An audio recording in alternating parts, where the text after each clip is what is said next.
Assalamualaikum warahmatullahi wabarakatuh.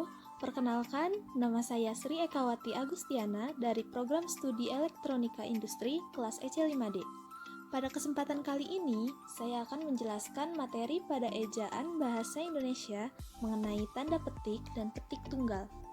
Sebagian besar orang mungkin menganggap tanda petik dan petik tunggal merupakan hal yang simpel dalam tata kalimat.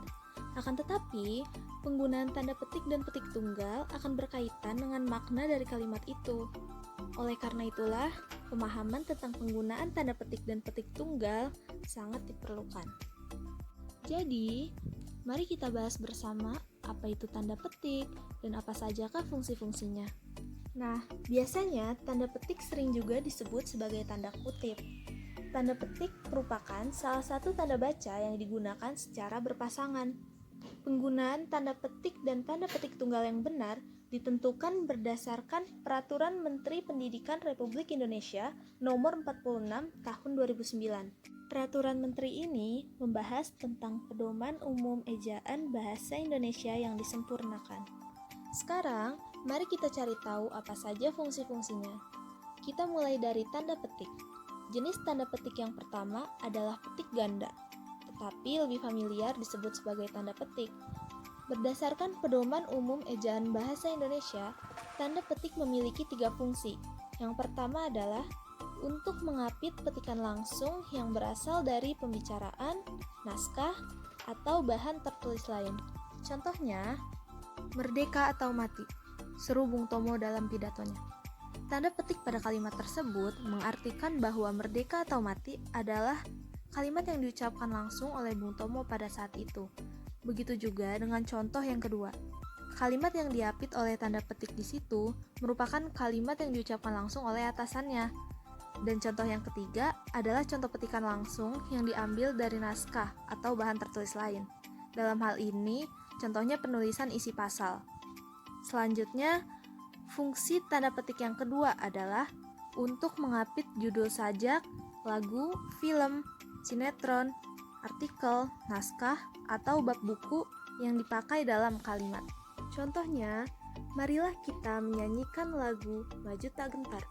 Pada kalimat itu sudah jelas bahwa tanda petik difungsikan untuk mengapit judul lagu, yaitu Maju Tak Gentar. Contoh kalimat yang kedua juga dapat kita lihat bahwa tanda petik di situ untuk mengapit judul film, yaitu Ainun dan Habibi. Sedangkan pada contoh kalimat yang ketiga adalah untuk mengapit sebuah bab buku, yaitu peningkatan mutu daya ungkap bahasa Indonesia yang terdapat pada sebuah buku yang berjudul Bahasa Indonesia Menuju Masyarakat Madani. Dan fungsi tanda petik yang ketiga adalah untuk mengapit istilah ilmiah yang mempunyai arti khusus atau kurang dikenal oleh masyarakat umum. Contohnya, tetikus komputer ini sudah tidak berfungsi. Tanda petik di situ memberikan penekanan pada benda yang menyerupai tikus, tetapi bukan, yakni perangkat keras berupa mouse. Contoh yang kedua, dilarang memberikan amplop kepada petugas. Tanda petik pada kalimat tersebut memberikan penekanan makna pada satu amplop yang menjadi rahasia umum di antara sebagian kalangan, yaitu berarti sogokan. Itulah 3 fungsi penggunaan jenis tanda petik yang pertama beserta contoh-contohnya. Sekarang, kita lanjut pada jenis tanda petik yang kedua, yaitu tanda petik tunggal. Menurut Pedoman Umum Ejaan Bahasa Indonesia, tanda petik tunggal hanya memiliki 2 fungsi. Yang pertama adalah untuk mengapit petikan yang terdapat dalam petikan lain. Contohnya, kita bangga karena lagu Indonesia Raya berkumandang di arena Olimpiade itu, kata Ketua KONI. Pada contoh pertama, terdapat petikan langsung dari pembicaraan yang di tengah kalimatnya menyebutkan sebuah judul lagu.